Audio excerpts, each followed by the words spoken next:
ಮಂಡ್ಯ ಲೋಕಸಭಾ ಕ್ಷೇತ್ರದಲ್ಲಿ ಭರ್ಜರಿ ಗೆಲುವನ್ನ ಸಾಧಿಸುವ ಸಾಧ್ಯತೆ ಇದೆ ಅಂತಾನೆ ಹೇಳ್ಬೋದು ಎಚ್.ಡಿ. ಕುಮಾರಸ್ವಾಮಿ ಅವರಿಗೆ. ಇದೀಗ ಹಿನ್ನಡೆಯಲ್ಲಿ ಪಡಿತಾ ಇದ್ದಾರೆ ವೆಂಕಟ ರಮಣೇಗೌಡರು. Star Chandru alias. ಇವರ ಮೆಗಾ ಫೈಟ್ ಸಿಕ್ಕಾಪಟ್ಟೆ ಜೋರಾಗಿ ನಡೀತಾ ಇದೆ.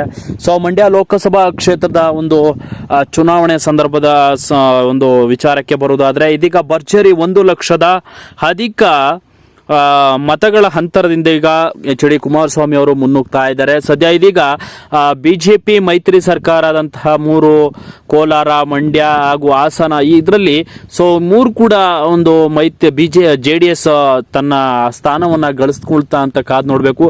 ಸದ್ಯ ಇದೀಗ ಮೊದಲನೇ ಸ್ಥಾನದಲ್ಲಿ ಇದೀಗ ಎಚ್.ಡಿ. ಕುಮಾರಸ್ವಾಮಿ ಅವರು ಮಂಡ್ಯದಲ್ಲಿ ಇದೀಗ ಭರ್ಜರಿ ಗೆಲುವನ್ನ ಸಾಧಿಸ್ತಾರೆ ಅಂತ ಅಲ್ಲಿನ ಜನ ಕೂಡ ಹೇಳ್ತಾ ಇದ್ದಾರೆ. ವೀಕ್ಷಕರೇ, ಇದೀಗ ಎಲೆಕ್ಷನ್ ಬಿಗ್ ರಿಪೋರ್ಟ್ ಅಂತಾನೆ ಹೇಳ್ಬೋದು. ಇದೀಗ 1,65,000 ಅಂತರದಲ್ಲಿ ಇದೀಗ ಎಚ್.ಡಿ. ಕುಮಾರಸ್ವಾಮಿ ಅವರು ಇದ್ದಾರೆ. ಅಲ್ಲಿನ ಜನ ಸಪೋರ್ಟ್ ಮಾಡಿದ್ದಾರೆ ಅಂತಾನೆ ಹೇಳಬಹುದು ವೀಕ್ಷಕರೇ ಈ ಒಂದು ಮೈತ್ರಿ ಅಭ್ಯರ್ಥಿಗೆ. ಒಕ್ಕಲಿಗರಿಬ್ಬರ ಮಧ್ಯೆ ಭಾರಿ ಕೂಡ ಪ್ರಬಲ. ಯಾರಪ್ಪ ಅಂದ್ರೆ ಎಚ್.ಡಿ. ಕುಮಾರಸ್ವಾಮಿ ಹಾಗೂ ಕಾಂಗ್ರೆಸ್ನ ವೆಂಕಟ ರಮಣೇಗೌಡ ಅಲಿಯಾಸ್ ಸ್ಟಾರ್ ಚಂದ್ರು ನಡುವೆ ಬಿಗ್ ಮೆಗಾ ಫೈಟ್ ನಡೀತಾ ಇದೆ. ಇಲ್ಲಿನ ಮಂಡ್ಯ ಲೋಕಸಭಾ ಚುನಾವಣೆ. ಇದೀಗ ವೆಂಕಟ ರಮಣೇಗೌಡ ಅವರ ಅಂತರದಲ್ಲಿ ಇದೀಗ ಕುಮಾರಸ್ವಾಮಿ ಅತಿ ಹೆಚ್ಚು ಮತಗಳನ್ನ ಪಡೆದುಕೊಂಡು ಈಗ ಮುನ್ನಡೆಯನ್ನ ಬರಿತಾ ಇದ್ದಾರೆ.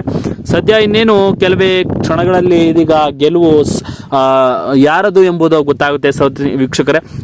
ಮತ ಎಣಿಕೆ ಇನ್ನೂ ಕೂಡ ಪ್ರಕ್ರಿಯೆ ನಡೀತಾ ಇದೆ. ಸದ್ಯದಲ್ಲಿ ಇದೊಂದು ಒಂದು ಅಭ್ಯರ್ಥಿಗಳಿಗೆ ಭಯನೂ ಕೂಡ ಹೌದು, ಹಾಗೆ ಅಭ್ಯರ್ಥಿಗಳಿಗೆ ಖುಷಿ ಕೊಡುವಂತಹ ಒಂದು ದೊಡ್ಡ ಹಬ್ಬ, ಸಂಭ್ರಮಾಚರಣೆ ಕೂಡ ಹೌದು. ಯಾಕೆಂದ್ರೆ ಗೆದ್ದವರಿಗೆ ಖುಷಿ, ಸೋತವರಿಗೆ ನಿರಾಸೆ ಅಂತ ಹೇಳಿದ್ರೆ ಎಲ್ಲ ತಪ್ಪಾಗಲ್ಲ ವೀಕ್ಷಕರೇ.